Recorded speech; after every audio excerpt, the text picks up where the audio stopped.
Okay, I'm gonna do a core video for those asking. I'm just gonna go through 10 of everything with you. So if you do these and your back starts to hurt, your low back, this is the main area that I'm talking about. If that starts to hurt, I need you to rest, kind of take a couple deep breaths, and then join me again when you're ready.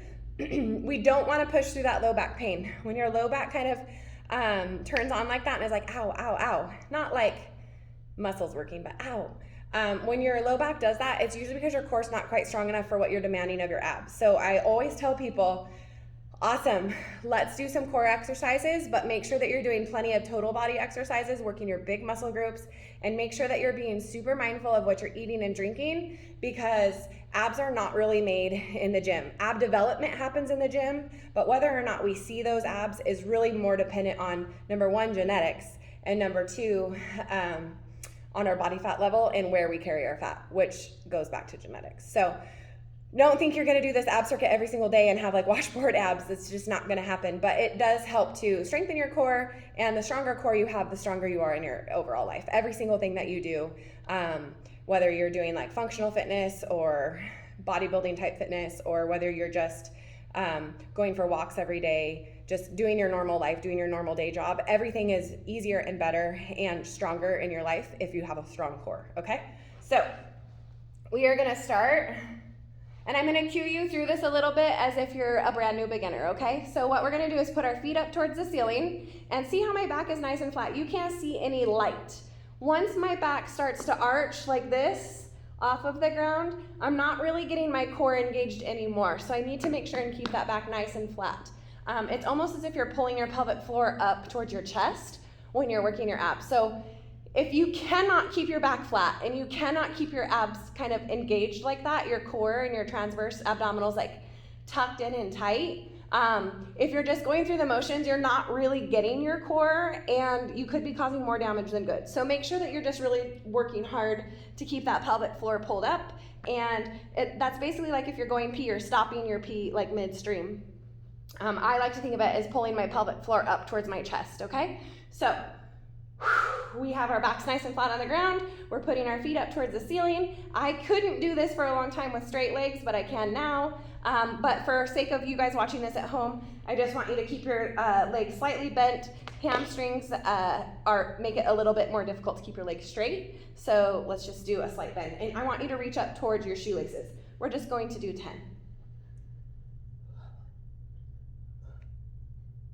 Back stays flat the whole time.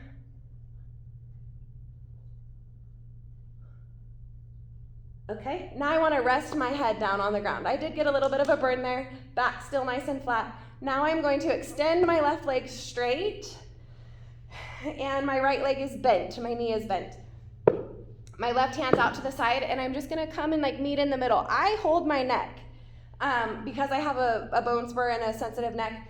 The one thing I don't want you to do is pull on your neck, okay? So I'm only holding my hands right behind my head so that I can twist. I'm just using it for support. I'm not pulling, okay? So no pulling on your neck. So we're gonna go 10, 9, and if it's too hard for you to keep your back flat on the floor, bend your knee here. 6, 5, 4, 3, 2, 1. Okay, now we're gonna switch sides, same thing. Hands out to the side, back is flat, pelvic floor pulled up. Again, no tugging on your neck, just supporting.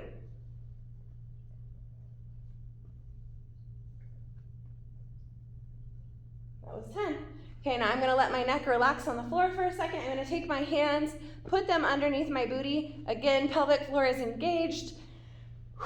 Pulling up towards my chest, back is flat, no arched backs here. We're gonna take our feet almost to the floor and then get our knees as close to our chin as we can, but our neck is relaxed on the floor the whole time. I'm not going to pick my neck up off the floor. My neck gets to rest right now.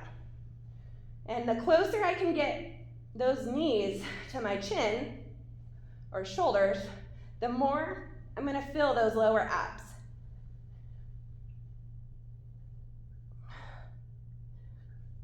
10.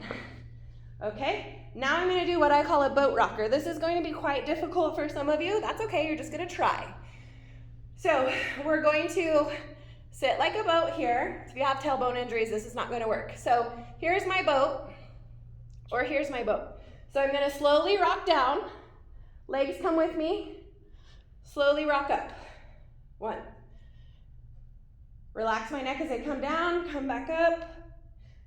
There will be a lot of you who cannot do this movement, and there will be a lot of you who can do this movement way better than me. That's awesome.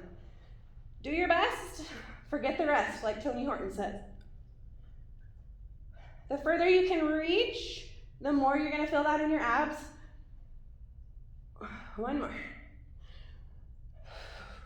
And one good trick for your core, put your tongue on the roof of your mouth as you're doing your ab exercises. That kind of takes a little bit of strain off of your front of your neck and your back of your neck. So crunching here.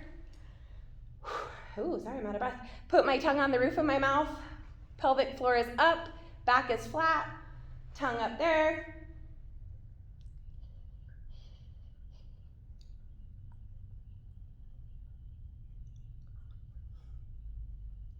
Okay, the other thing that is a good trick for you is to nod your head yes and nod your head no as you're doing things. So if I was just doing maybe just like a regular crunch here and my neck starts to get tired, I could lightly support my neck with my fingertips, not pulling, just lightly supporting it. Or as I'm going, I can just stop for a second, nod no, nod yes, and then go back into it. One thing we do not want you to do is work your abs at expense of your neck. So I would rather you be able to do all of the things than only be able to do a few of the things because you're so focused on hitting your abs that you hurt your neck. Okay, does that make sense? So I'm gonna do that one more round. I'm only gonna do 5 reps of everything this time. So what I did this morning for my ab circuit was 20 of all of those, and then I rested for a minute, then I did 15, rest, then I did 10, then I did 5. So you hopped on my 10 and 5 rep range, okay? So we're gonna start laying back is nice and flat, and I'm going to reach towards my toes for 5 reps. And I'm gonna try to touch them because I can. But if you can't, just go up, okay? And your forehead is coming up towards the ceiling. Your forehead is not going towards the wall. See the difference? This is no, this is yes. Okay? So that was that one. I'm gonna go here, hand out to the side. Again, bend your knee if you need to. Trying to touch at the top. This is a little bit more advanced than the last one I showed you. That's okay. 5.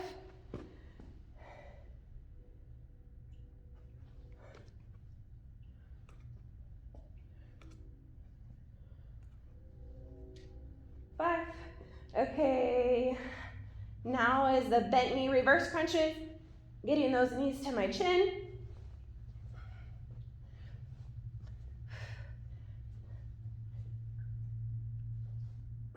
Okay, that was 5. And now I'm gonna go into my boat rocker. So my hands are going overhead.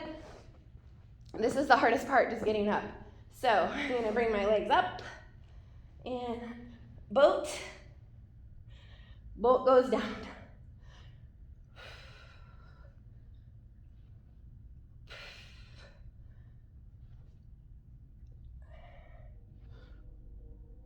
That was my 5. If you wanted to just add a little bonus in, you could come into a plank here. I like to do these either on my knees here, keeping that pelvic floor up towards my chin again, up towards the chest, chin area. Back is nice and flat. Neck stays neutral, looking at my fingertips here. I'm not looking around. My neck staying solid in alignment with my spine. Or you can come up onto your toes and do it. Here, same thing, neck is neutral. I'm kind of looking at my fingers, not looking around. Pelvic floor is pulled up. And I'm working on my core. There's lots of different variations of planks. I'll show you guys that on another day. Okay, bye.